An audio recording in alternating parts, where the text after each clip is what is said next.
Hello guys, how are you? Hope you all are doing well. Today I am back with one of the most interesting video. In this video tutorial guys, we will learn how to fix Google Play Store is not responding error on your Android phones. So as you can see guys, same error I also facing.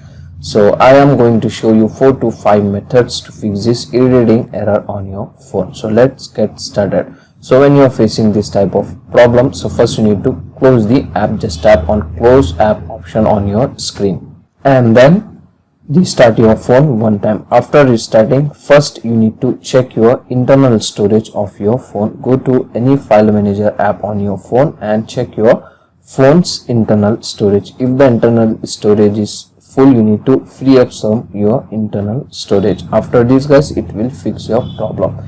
Still in case you are facing same type of problem, now you can try the next method. Now you need to open the phone settings on your phone like this and go to apps.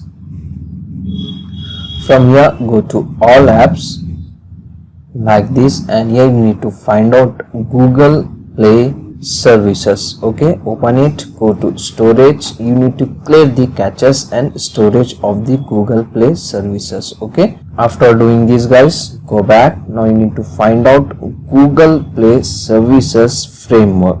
If the Google Play services framework is not showing up here, in the top right side corner of your screen you can get 3 dots. Just tap on it and select the show system option, and then you will get Google services framework option. Open it, go to storage. Same, you need to clear the caches and the storage of this app. Go back.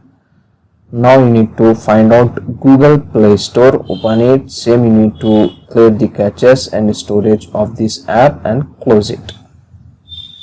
Okay, and you need to restart your phone one time. After restarting, open the Google Play Store. It will fix your problem 100%. Okay, so these are the easy and simple solution to fix this issue. So that's it for today guys. Hope you enjoy this video. If you enjoy, please guys like, share and subscribe to our channel. Thank you very much.